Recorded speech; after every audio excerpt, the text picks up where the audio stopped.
ಇಲ್ಲಿ ಯಾಕೆ ಇಷ್ಟು ಜನ ಅದಾರ, ಏನು ಇದ್ರ ವಿಶೇಷತೆ, ಮತ್ತು ಯಾಕಷ್ಟು ಕಾಯಿನ್ಸ್ ಬಿದ್ದಾವ ನೀರೊಳಗೆ, ಏನಾದರೂ ವಿಶೇಷತೆ ಐತೆ ಅಂದ್ರೆ ಹೇಳ್ತೀನಿ ಕೇಳ್ರಿ. ವಿಶೇಷತೆ ಐತಿ ಇಲ್ಲಿ. ಕಾಯಿನ್ ಹೋಗಿದ್ರೆ ಏನಾಗುತ್ತೆ ಅಂತಲೂ ಹೇಳ್ತೀನಿ. ಇಲ್ಲಿಗೆ ನಮ್ಮ ದೇಶದ ಪ್ರಧಾನಿಯಾದ ನರೇಂದ್ರ ಮೋದಿಜಿ ಅವರು ಬಂದಿದ್ದರು. ಮತ್ತು ಅವ್ರು ಕಾಯಿನ್ ಹಾಕಿದ್ರು. ಅವ್ರು ಕಾಯಿನ್ ಹಾಕಿದ್ದಕ್ಕೆ 3rd ಟೈಮ್ ಪ್ರೈಮ್ ಮಿನಿಸ್ಟರ್ ಆದ್ರೆ. ಇಲ್ಲ ಸುಮ್ಮ ಜೋಕ್ ಮಾಡತ್ತೀನಿ, ಹೇಳಿದೆ ಯಾರು ಡಿಸರ್ವ್ ಪರ್ಸನ್ ಇರ್ತಾರೆ ಅವರೇ ಆಗ್ಯಾರ. ಇದು ಕಾಯಿನ್ ಯಾಕೆ ಹಾಕ್ತಾರಪ್ಪ ಇಲ್ಲಿ ಅಂತಂದ್ರೆ, ಮತ್ತು G20 ಅದರ್ ಲೀಡರ್ಸ್ನೂ ಬಂದಿದ್ರು, ಅವರು ಕಾಯಿನ್ ಹಾಕಿದ್ರು. ಮತ್ತು ಇಲ್ಲಿ ಕಾಯಿನ್ಸ್ ಯಾಕೆ ಹಾಕ್ತಾರಪ್ಪ ಅಂದ್ರೆ, ಒಂದು ಕಾಯಿನ್ ನೀವೇನಾದರೂ ಹಾಕಿದ್ರೆ ನೀವು ಇನ್ನೊಂದ್ಸತಿ ರೋಮಿಗೆ ಬರ್ತೀರಿ ಅಂತೇಳಿ.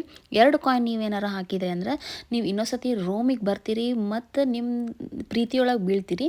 3 ಕಾಯಿನ್ ಏನಾರು ಹಾಕಿದ್ರೆ ನೀವು ಇನ್ನೊಂದು ಸತಿ ರೋಮಿಗೆ ಬರ್ತೀರಿ, ಪ್ರೀತಿಯೊಳಗೆ ಬಿದ್ದವ್ರ ಜೊತೆ ನೀವು ಮದುವೆ ಆಗ್ತೀರಿ ಅಂತೇಳಿ ಇವ್ರು ಅಂದ್ಕೊಂಡಾರ. ಸೊ ನಾನು ಒಂದು ಸಲ ಕಾಯಿನ್ ಹಾಕ್ತೀನಿ ಇಲ್ಲಿ.